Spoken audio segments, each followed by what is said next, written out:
upon this branch of mine. It's been a while, honey, I think I feel fine.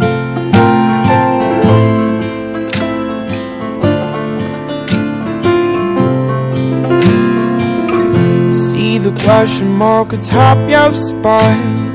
I've got a ladder, honey, won't you let me climb?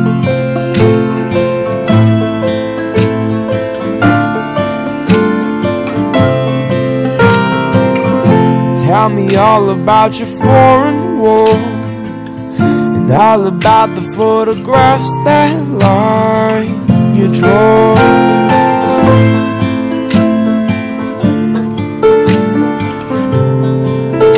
'Cause I know a lot about closing doors, but not enough about sa iyo kung ito ng kanilang kasiyasiyang katandaan, katulad ng iyong pagpapatibay sa kanilang kasal.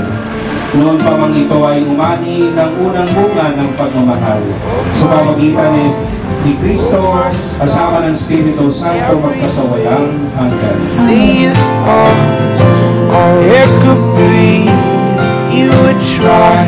I wish you would, I wish you might. Oh, everything. Kasi sabi ng mga sa iyo, is being in love would only last for 3 months. Tatlong buwan lang bang naiinlove ang isang tao. Kasi kapag ka-inlove ka, nakatingin ka lang, syempre pag inlove ka, siguro naman lahat tayo makakarinig dito. Pag inlove ka, kinikilig ka, di ba? Ayan, nakakakilig pag inlove ka. Pero bakit ka kinikilig? Kinikilig ka kasi merong mga bagay na gusto mo doon sa taong pinipili mo mahalin. Let's say for example, maganda. Bagay ko, na-inlove kayo nung 18 years old kayo saka 19 years old. Sexy, bata, matalino, matangkad. Yan. Marami tayong mga katangian na gustong-gusto sa mga taong pinipili nating mahalin. At kapag lumalapit sila, kinikilig talaga tayo.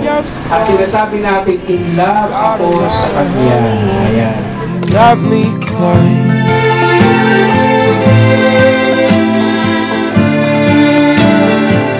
Tayong magtagal ng 50 taon.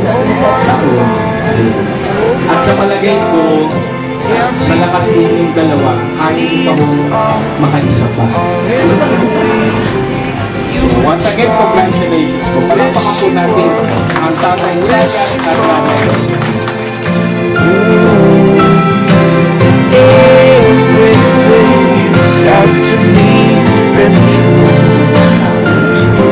Sa harap ng Diyos at na kanyang sambayanan, sinasariwa ko ang aking pasya noong tinitipan kita maging aking may bahay sa hirap at ginhawa, sa dosa at ligaya.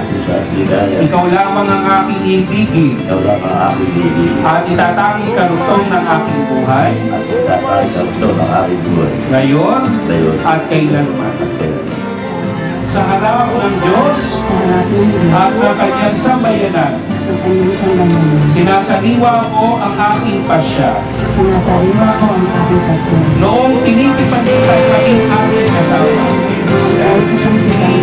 Ito lamang ang aking ibigin at itatanging karugtong ng aking buhay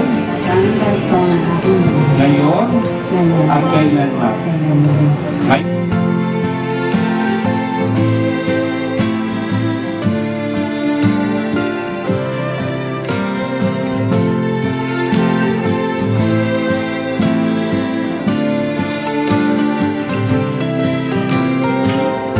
Oh my mind, oh my stone.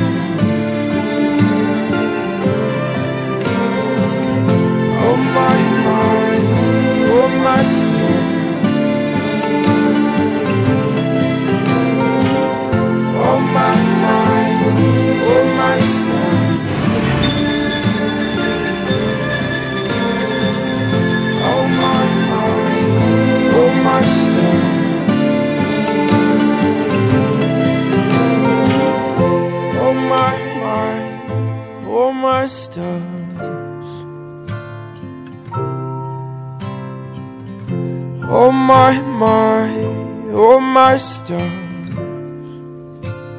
Ooh.